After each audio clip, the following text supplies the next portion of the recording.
Hey everyone, Stephen Smith here with Project Freedom. This is my build diary for day 87. Mostly today, I prepared the interior for build out. I what I'm doing right now before installing the aluminum extrusion framing and the flooring and the wall paneling and everything, the interior, I want to install the things that are going to need holes drilled in the body. So that includes the wires that are going to be coming from the roof. I have some LED lights up there, and I have some solar panels. I have some cameras. So I have a design for that. So I need to drill a couple holes for that to route the wires into the camper van to the area I'm going to have all the electrical equipment in the garage on the passenger side. I'm going to have a diesel heater I'm going to be putting under the passenger seat, so I need to have a hole drilled to the diesel gas tank. I'm going to have, there's a couple other things that I'm going to be doing.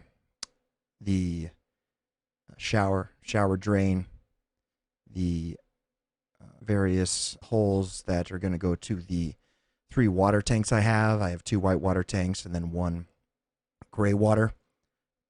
And so I want to get all that drilled before I start putting things down on the floor and paneling on the roof. I often see people that are doing that after, and they'll usually, it's kind of, everything's going to get dirty for one from the drilling.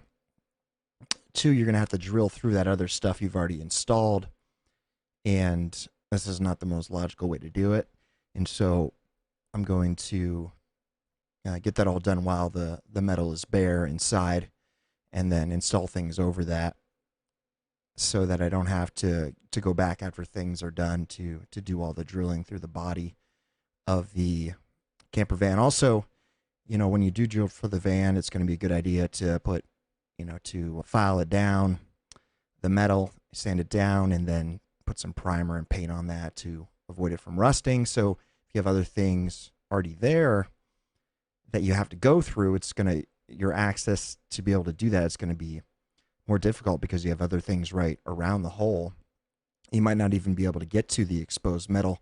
Also, you're going to have to tape those things off to paint it and primer, and you might not be able to get to file it. So that's the design behind what I'm doing now, and I've designed everything in SketchUp, a CAD program. So that's the idea here.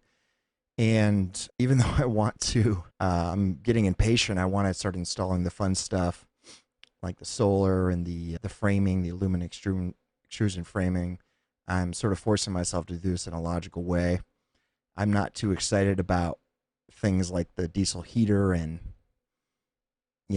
drilling the holes and stuff, but I'm forcing myself to do that before the fun stuff that I'm excited about. I'm mostly excited about, the electrical components and then the aluminum extrusion. So today I installed this is day 87, and I installed the remaining M6 size rivet nuts in the interior cargo area of the van. I've probably installed, 200 or more, 300 or more rivet nuts now. I wanted to install rivet nuts in every hole that I might be using so that I don't have to go back later and install the rivet nuts with the rivet nut tool, and I'll have separate videos about that. But I think I had 100 or 50 M6 rivet nuts. I ran out, so I had to order more. But in the side of the interior cargo, there's M4, M5, M6, M8, and I believe some M10 size. These are metric sizes for the rivet nuts. I tried to install M12, which I ended up getting 2 rivet nut tools because one failed, and I got another one from Amazon that's almost identical to the first one, a little bit, some changes. And the first one was outfitted with an M12 mandrel. The second one wasn't. I tried to use the M12 mandrel on the second rivet nut tool, and it didn't work. And I'm not sure if it was going to work with the first one either.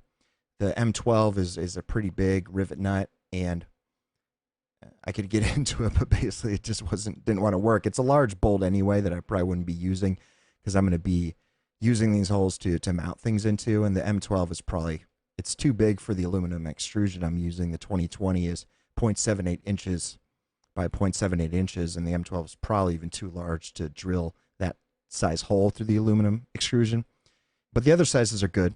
I did try to install some M3 size. I did have some of those that came with the kit, the set that I bought, and also I had the mandrels for the rivet nut tool. But the first time there's only a few of those M3 holes in the Ford Transit cargo area. I tried to install the first time, the mandrel just snapped. It was such a thin mandrel, and I wasn't being delicate enough with it, and it snapped off inside. So I have one M3 rivet nut installed, but the mandrel is snapped off inside. So I'm not really, the way where they're positioned, the M3, they're right by some other M4, like really close. So I'm not going to be needing it anyway. I just wanted to do it for good measure. The Van Speed capsules that I bought, and I'll be doing a longer review on those. I wasn't happy with Van Speed and Van Mart, which is their website sales company. They had shipped them with excess fiberglass not trimmed down for the Ford Transit on the interior lip. And so if you look at my short video for the diary for today, you'll see me using the DeWalt grinder. And I used a DeWalt reciprocal saw to cut out. I tried the grinder, I tried the jigsaw, and then finally the reciprocal saw. I found that the reciprocal saw was the best tool to cut out the actual body from the van, the large holes for the capsules. And then the space between the lip of the fiberglass capsule and the back that you didn't want to get through was very small, so I had to use the grinder and a grinding disc to do that. The reciprocal saw didn't have enough play, enough room to really work there, even though it probably would have been the fastest tool to use. And then with the grinder, you have to be careful not to grind through the actual exterior side of the capsule. And it's not the easiest tool to use, and you can see from the video there's sparks flying. But I ended up getting it done. And even though there's a particular size hole for the capsule, they don't, unfortunately, Van Speed doesn't trim it down before you actually receive it. You have to do that yourself, among other things. So then I sanded down the metal and the fiberglass at the opening where the capsule opens into the van. I'm going to be putting some paneling over that, and ultimately on the bottom lip, the bottom edge, the bed is going to go. So there'll be a bed system. I'm going to have an elevating bed system that'll go up and down with actuators. And so there'll be the framing there, then also a piece of plywood before I put the mattress on there.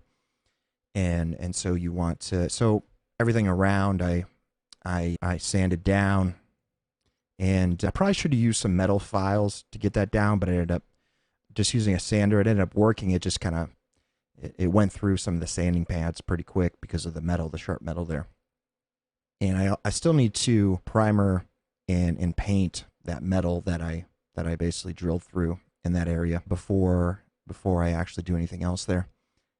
I noticed when it was raining, I was working my van the other day, it was raining, there was some rain coming, some water coming through the capsules at the top, also where the windows were, so I applied some more sealant around the top and the sides of the capsules to prevent that rain. I think I'm going to have to put some sealant on the outsides too at the top to prevent that rain from coming in, and maybe even around the windows. There's these 6 tie-down loops in the near the floor of the Ford Transit cargo van, and they're large bolts, and they're going to get in the way of my floor installation with the plywood, and I have a layer of insulation that I'm going to put down first, and then some plywood, and what else am I going to put there? That's about it. I have a softer layer of foam, and then I might put some harder foam too. I'm going to have to build up the floor a bit because I'm going to be putting some 2020 aluminum extrusion down on the bottom, so I basically have to put a hard layer down of plywood first, which means I have to put the first layer of foam down first because I'm going to have to, well, do I have to do that? Yeah, I have to do that. and then some plywood, and then I'm gonna have to put some more insulation plywood to basically. The idea is that on that first layer of plywood, I'm gonna mount the aluminum extrusion to the floor for that, to basically going down the middle of the van, wide enough for the walking path and maybe some other areas. I am going to be drilling some of those holes through the van to just have a real secure mount. I'm also, and then, but basically with the design, I have to build up the floor after that first layer of plywood at least about 3/4 of an inch, because that's the height of the aluminum extrusion, so that the aluminum extrusion and the floor are close to level as possible. And then I'll be mounting the various other extrusion to that, and maybe some various other things. So that's what I'm going to be doing. I have to be conscious of that because I'm 6'2", and I have about 6 inches right now from the top of my head to the top of the lowest point in the ceiling of the Ford Transit. The lowest points are, there's basically ribs that run, 5 or 6 ribs that run on the ceiling, and that's the lowest point. And so I have to keep that in mind, because the height I add to the floor and the height I add to the ceiling, it can't go over 6 inches, because that's the top of my head. And I want to be able to stand up in the van. This is why I got the high roof van, because I wanted to be able to stand up to it, and I'm quite tall. And so I have to be, my design, it's going to come close. And by the curvature of the top of the van, you're going to lose some room anyway, because the curvature, you're going to lose some room at the top to make your ceiling flat. And then, the insulation, of course, and anything else you're putting down. So it's going to come pretty close, but I'm still going to be able to cook inside and stand up inside like I want to. And so I remove those cargo tie-down loops and those bolts, because I'm going to use those holes there, and I'm not sure if I'll use those actual bolts, but I'll use them to mount as other extra mounting points for the aluminum extrusion framing I'm doing. Those are large, probably M10 size, around there, bolts. And so I'll use those pre-existing holes to mount the extrusion into, and that'll be connected to the floor. A lot of people don't want to drill a lot of holes through their floor, understandably. I'm going to drill some just because I've seen people do the point of the aluminum extrusion is to have something really solid there, so that if you are in an accident or anything else over time, it's not going anywhere. It's not just wood mounted to the body. It's metal, and then you might mount some wood on the extrusion. And the idea is it's just not going to go anywhere, whether there's an accident or not. And so I don't feel comfortable not drilling through the floor and bolting some of the extrusion down through the floor, basically with a nut and some washers, so that if there is an accident, it's just not going to go anywhere. But that will also, drilling into these large holes where the cargo tie holes are and mounts and tie downs, that will also help make sure it's not going to go anywhere. Those are solid holes and large ones. I also removed some of the plastic trim panels at the sliding door. You'll see that in the video, and also at the rear doors. And there's some hardware, some mechanical things besides these, but obviously I'm going to want to put some insulation in there and my own paneling over it. Not exactly sure how I'm going to mount the paneling on the rear doors and the sliding door, whether it's just going to be glued or it's going to be screwed into it. I'm not sure what people do, honestly, because everything else I'm going to be mounting, all the other panels I'm going to be mounting somehow to the aluminum extrusion, whether it's going through the channel of the aluminum extrusion or it's actually screwed into the aluminum extrusion. These doors, I'm not going to be putting aluminum extrusion all around it, so whether the panels are glued or they're drilled, they're screwed through the metal, I'm not sure. You, of course, can probably screw through these because it's not going to go to the exterior. There's a layer here. And there also are some existing rivets and rivet holes, so I might just use those existing rivets and rivet holes to mount my paneling. Because I'm not a huge fan of that plastic paneling that the van comes with stock. and it's not going to match the rest of my paneling either for aesthetic purposes. So I did that, and you'll see that on. There's also a piece of plastic that's clear that is behind. It was behind the sliding door and then the passenger side rear door. It wasn't behind the driver's side rear door for some reason, because there's that thicker trim plastic on the outside that's black. You remove that. The sliding door on the passenger, there's a thin layer of plastic that's see-through.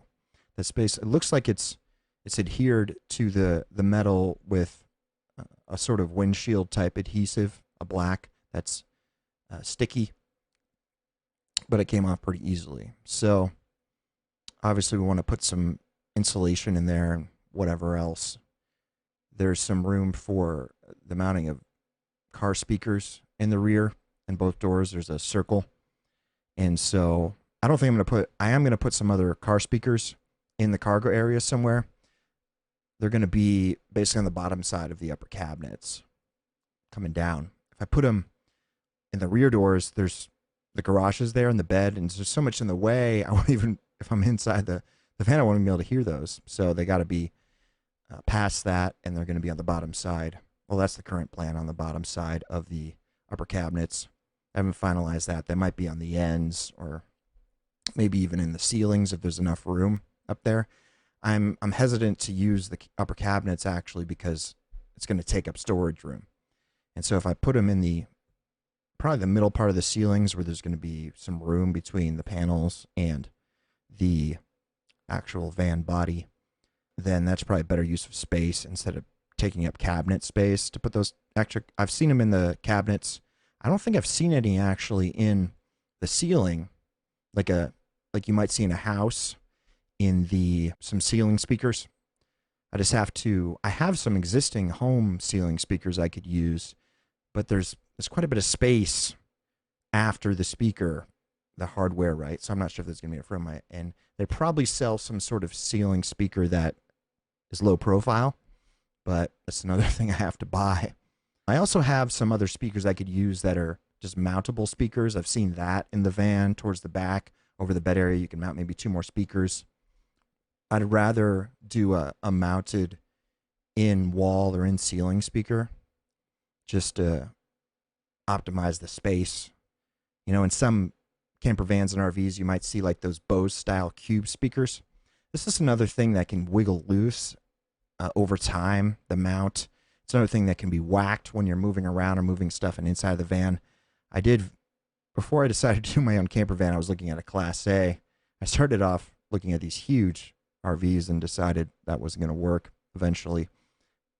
And in my journey and deciding to do the camper van and getting the Ford Transit, I remember seeing a Class A, and then they had those Bose speakers, those cube ones, but all the mounts were busted, which is just going to happen over time. It's just another thing. And so if it's in ceiling or in wall, the mounting is going to be much more secure. There's going to be a lot less wiggle. And so over time, that's going to be more sturdy, which is everything I'm doing in the van is I'm thinking long term of having this van 200,000 miles and not just short term, and living in it for quite a while, which means I'm going to be in and out of it all day, every day, and it's going to get some wear. That's part of the reason why I'm doing the aluminum extrusion. So remove those plastic panels. Of course, behind those and on the van body itself, I'm going to be putting the Kill Mat sound deadening mats, the 3M Thinsulate, and the foam insulation, like a closed cell thinner foam insulation that is just some generic brand from Amazon, and it's the reflective kind. And then I'm going to have some wood paneling that's like 1/8 of an inch that I'm going to be painting. It's I believe it's MDF board. I'm going to paint it black or with some black bed liner. Haven't decided yet, but that's thin enough to go into I believe the slots of the 2020 aluminum extrusion are 6 millimeters wide. So 1/8 of an inch is, what is that, like 3 millimeters wide? Something like that. It can fit. It's about exactly 3 millimeters wide, or 3 or 4 maybe. So, and then I removed a foam piece.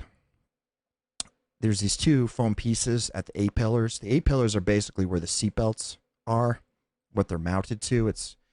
There's the A pillars, the B pillars, the C pillars. I think there's on my van there's even D pillars since it's the extended version. There's basically these pillars that are important to the structure of the van that are hollow, and you can route things in there, wires or various things.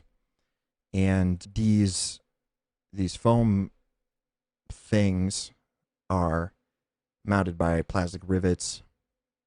That's what I call them. they're like it's a rivet. I think there's other words for it, but it's basically what all the exterior plastic trim is mounted to the frame with. They're sort of these plastic rivets. You know what I'm talking about. And I took that off because I'm going to be putting paneling there. I noticed when I took the other one off that the airbags are there. Now my plan is to utilize that space, that overhead space above where the occupants sit. I believe they call it the headliner, as extra storage space, and to put some aluminum extrusion there. I'm not sure exactly how I'm going to do that. I haven't seen a lot of transit vans with that. I also want to put some insulation and the kill mat first up there. When you get your transit and you're listening to the radio or music, you'll notice everything's like, you can barely hear it. You have to turn the volume up super loud to hear music. As I listen to pretty much books on tape all the time on Audible or other things, and so you have to turn up super loud to be able to hear it, especially if on the highway, because there's so much noise coming from the cargo and from the wheels and from the cab area. And so we're putting that kill mat down above in the headliner. And also, I'm going to have to take out the driver and the passenger seat and the bottom, which I've seen a video on it, and it's a lot of work, and to put the kill mat on the floor as well. And especially around the front tires, because that's obviously where a lot of the noise is going to be coming from. Might even put it in the bottom of the hood to cut down on that engine noise. I know people put it there. I don't think I'm going to be able to get back to the firewall to put kill mat there, but that will.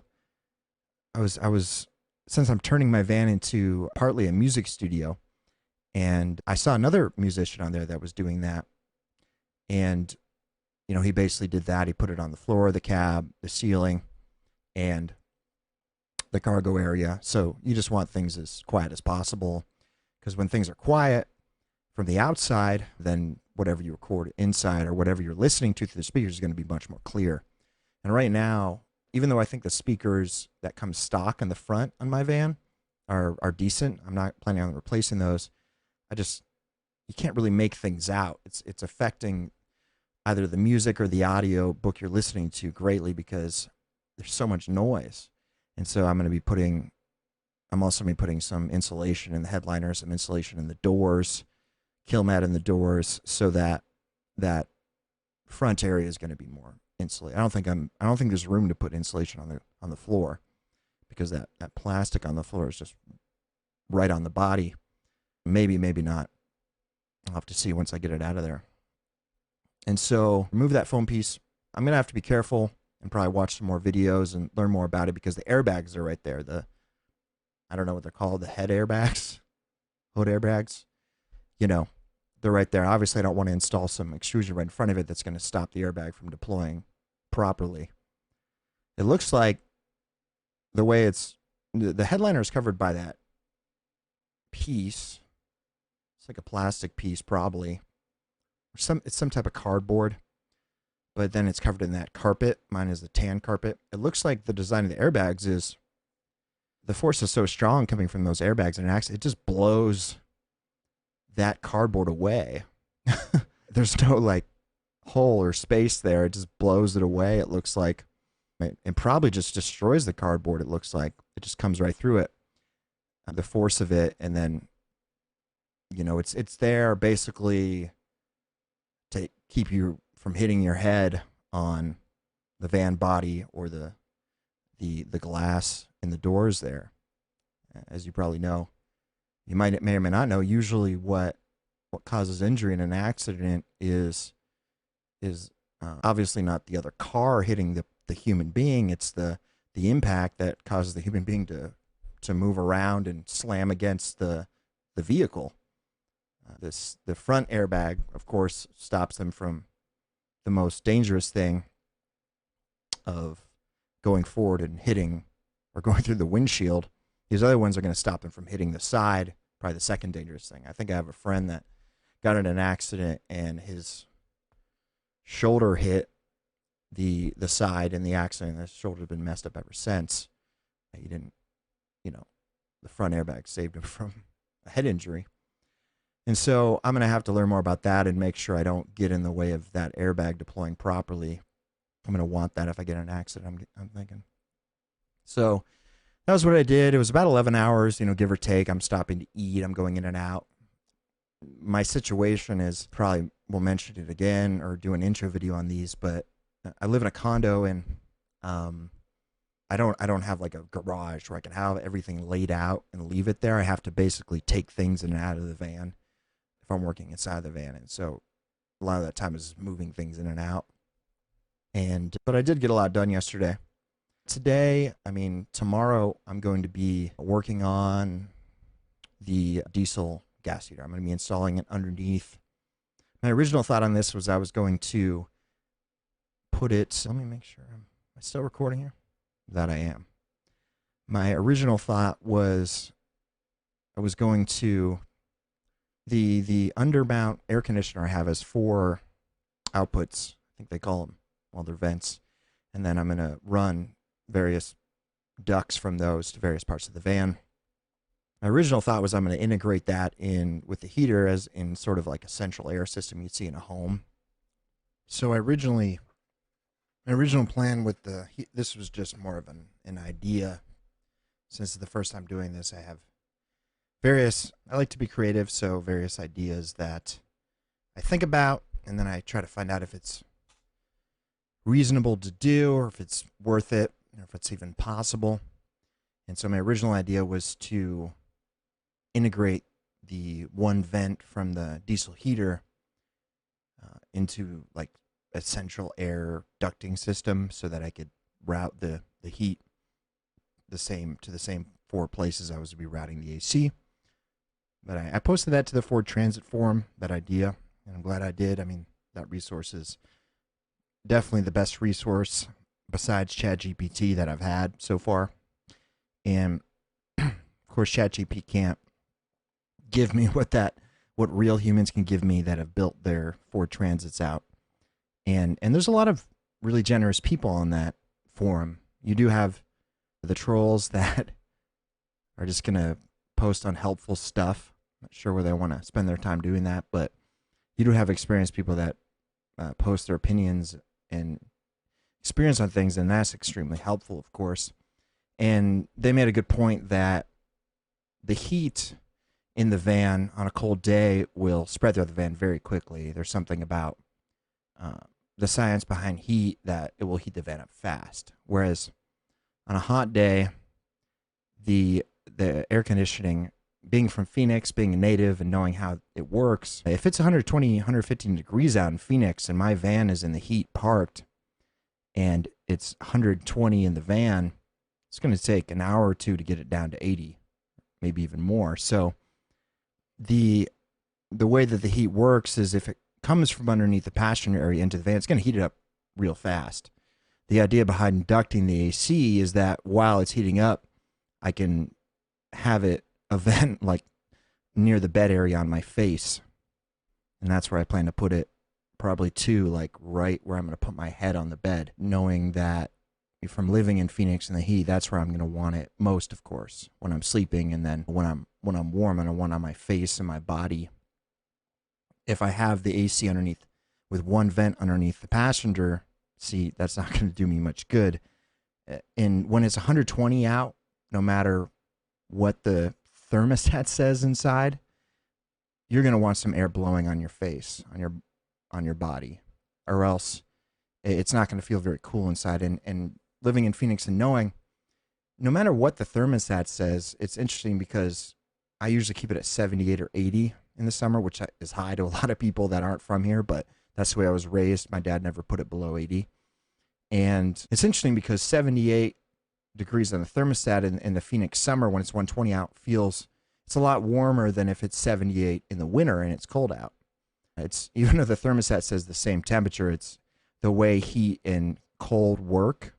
It might be it's just different. It feels different. And so I know I'm going to want that ducting system to be spraying cold air right on me during the summertime.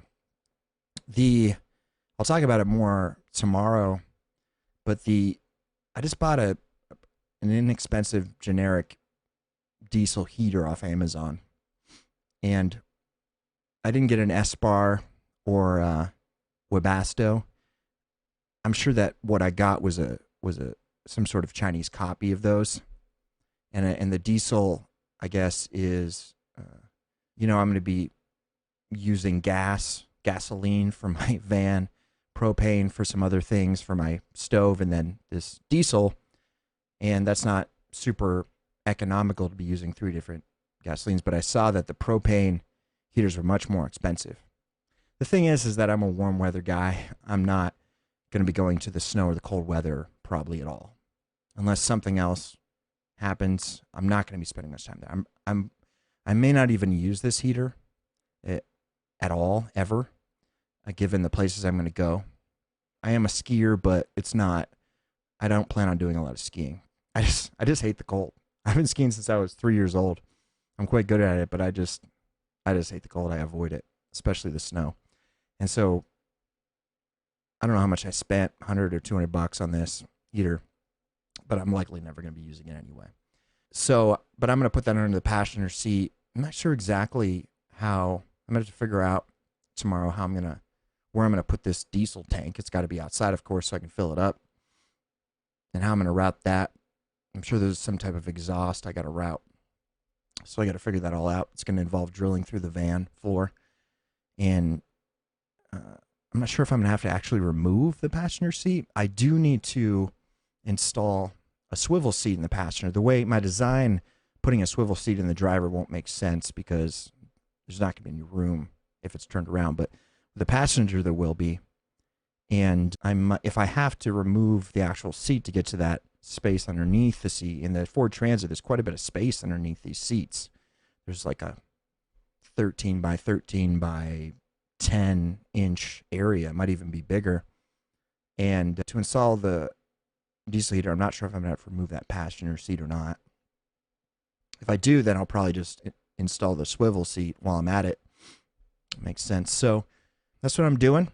This is my first entry. It's day 87, but I'm just going to start doing this every day. And these are the long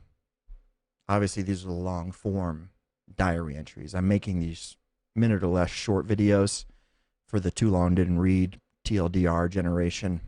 And I'm mostly doing these long journal entries, diary entries for me. I'm going to transcribe it and then have it in a database so I can access it later. I mean, I don't expect anyone to sit here and watch a 30-minute video analysis on my thoughts, but there will be, in the YouTube video, there will be title or chapters. It's going to be put in the description so people can, if they do find it, they can go to the spots they need quickly. A lot of this is just going to be me talking about my thoughts, so a lot of it isn't going to be relevant or really helpful to most people. But I'm doing it mostly for myself because I plan on doing more camper van conversions in the future, so I want to document everything as a scientist would. So I'll see you guys next time.